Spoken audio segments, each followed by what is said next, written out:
Good afternoon. How we doing? What do you got?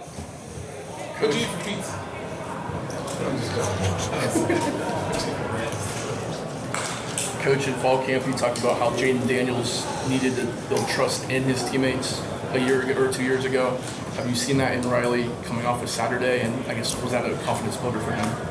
I hope it was. I mean, I think, from Saturday you could see the work that he's trying to put in to gain the things that we know we need to gain in the passing game. And, we're working very hard at it every day in practice. He's committed to it. I thought he did a much better job on Saturday of letting it go a little bit. And if we continue to do that, we'll continue to get better and we'll continue to get more consistent. And then what's kind of the balance of using more 12 personnel but also keeping Jaden Greathouse involved? Yeah, I mean, it's a balance, right? And, I think against certain teams, changing personnel and being maybe in a little bit bigger sets here and there gives us a better opportunity to run the football. And we've been really good at that the last couple of weeks. This week may be the same, may be a little bit different, but all of that kind of plays into that. Greathouse is a really good football player, and we need to find ways to make sure he's touching the football. Coach, you've had your best success on offense when Riley's been effectively running the football. You didn't seem to call a design run for him until late in the first half, and then you guys obviously scored twice. What went into that decision? Was it trying to get the passing game going, or was it just kind of the game plan going in to not go with those design runs early on? No, I'm not sure, what I would categorize as a designed run and not a designed run. I mean, we do a lot of things with reading the edge, and if the edge tells him to keep it, is that a designed run or not? I mean, to me, yeah, it is. If the end closes really hard on the back, that's a designed run for the quarterback. So, and it kind of goes back to a lot of questions have been asked about, why not feed the backs more carries? I mean, some of our read zone things that we do and some of the edge read things that we do in the run game, it's either a give or keep by the quarterback. And some of the carries that he ends up getting maybe should go to the back, and some of the carries he gives to the back should maybe go to the quarter. I mean, it's a balance, and every week it could be just a little bit different. Ashton Gelati, obviously a very talented player at defensive end for Louisville. Just your thoughts on him and the challenge that he'll bring to your offensive line. Yeah, he's a problem, and you got to make sure you're accounting for where he is. Very aggressive player, gets off the ball really well, plays well with his hands. Their whole defensive line, I think, does a really, really good job of controlling the line of scrimmage, and that's going to be a key to the game for us. I mean, we're an offensive line-driven program. We've got to win the line of scrimmage, and that's a key to winning the game. Coach, Freeman talked about those 50-50 balls that Riley Bennett were able to throw up. How do you feel as far as confidence goes in your receivers when Jaden Harrison goes up and, he doesn't come down when he makes a play? The same for the PIs with Faison and Mitchell Evans and Chris Mitchell. Yeah, I think we're doing a good job of being aggressive to the football. And, the mentality of when the ball's in the air, that ball belongs to me is something we've got to carry with us and make sure that we live out every single opportunity we get on a shot play down the field, that if I don't catch it, nobody catches it. And hopefully I'm in a position and the ball's placed in a place where I can go get it.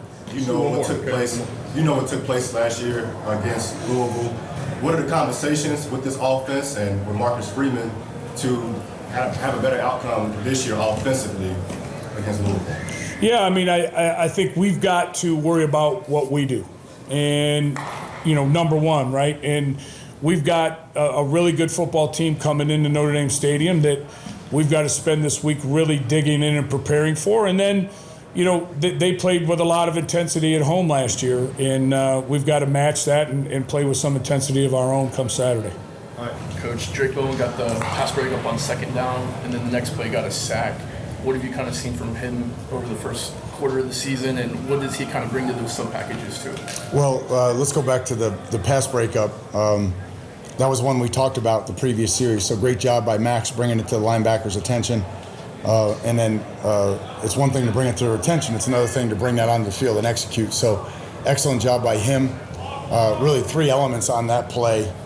The pressure, the blitzer and then Drake in the flat. So great job getting it on the ground, and then he came back the next play with a pressure sack. So again, did a nice job running through the quarterback. Didn't jump, didn't leave his feet, didn't do any of those things. Went right through him and got it on the ground. So again, good scheme by everybody on that play, good coverage, and obviously good finish by Drake.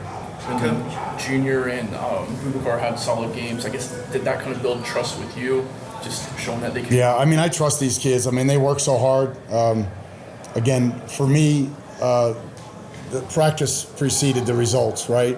Practice precedes performance, and with Junior, he had a really good week, and he just carried it over to the field. The moment wasn't too big for him. We needed him in big spots. He came through. Bubakar continues to practice really well. He did it again today.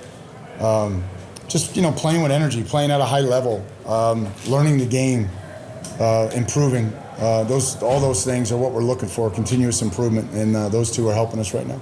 Coach, obviously, Riley and Xavier are some big names for your defense. Who are some players, some young players that Notre Dame fans should keep an eye on for who've been making some progress throughout this year? Wow. That's a deep question here.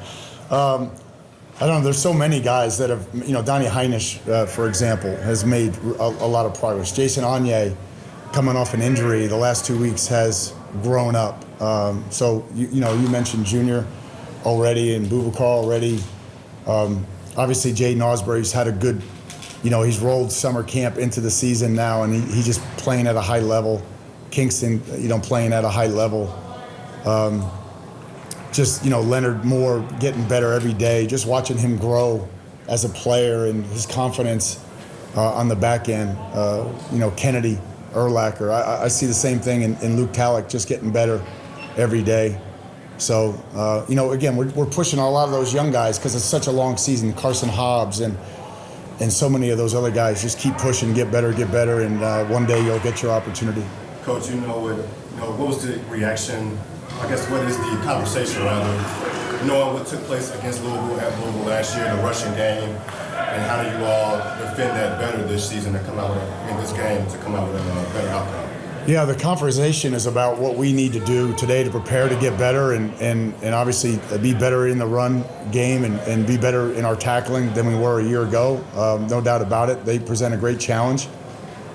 Stable of running backs. Big backs, elusive backs that can take it the distance.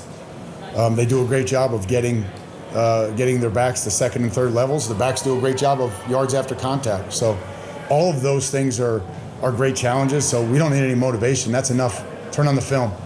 So that's a great challenge for us moving forward this week. Is that hard to prepare for when you're facing an offense that doesn't have an obvious go-to running back? And it seems like they could use any one of those. Up to 5 different guys, it seems like. Yeah, they do a great job. They mix personnel groups. They do a good job of just continually mixing personnel groups, different schemes, zone, gap, pin and pull schemes. The shots down the field. They got a quarterback that can conduct the game for them. They're protecting the ball really well. So those are all the challenges that we obviously have to consider as we game plan. So good start today on early downs. We'll get in here and watch it. We'll get the third down tomorrow and move on from there. All right, thanks, Coach. Guys, have a great night. Junior, I guess kind of take us through that interception, what you saw there to make that play. During practice, we pretty much practice it during goal line, especially those situations. Once they went empty, I already knew that the ball was going to come out quick. I was in coverage. Christian, he's a hell of a player. He batted the ball down, saw my opportunity, and took it. And then I know in the offseason you focus on your pass rush quite a bit. I guess, does that feel like it's paying off now? 100% for sure. I definitely see a lot of differences in my get off. Just being out there, not thinking too much, just going out there and playing with a free mind. So. Junior, you're one of the many players on this team that experienced the outcome against Louisville last year. Yeah. It was kind of a shocker. Now, what are the conversations with older guys, younger guys as a team in the locker room about this upcoming matchup and how important it is to kind of get revenge? Yeah. We've been the players that have been here for that game last year, we already knew, and we took it too hard, and we already know what we got to do on a business on Saturday. But players that weren't here last season, we're trying to have them understand what we went through. So make sure we don't make the same mistakes on Saturday. Have you seen a similar offensive scheme this season yet to what you may see Saturday to Louisville against Louisville? And if so, I guess what is the attack plan there? As far as I've seen, they still have a great running back outlook from the 1, 2, and 3s. I just can see them still running the ball as they were last season. We just got to dominate the line of scrimmage. So. Junior, obviously your head coach Marcus Freeman is a defensive player. You're a defensive player. What's it like to have that head coach mindset from a defensive mind play for a coach like Marcus Freeman? I mean, early on, being just having him instill that from the get-go, just having us understand that this is a brotherhood. It's team glory, never individual glory.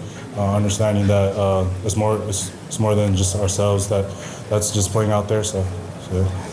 Coach, after kind of getting to evaluate it, what was kind of the feedback for James after what seemed like his most positive day so far? Yeah, I thought he had a really good day.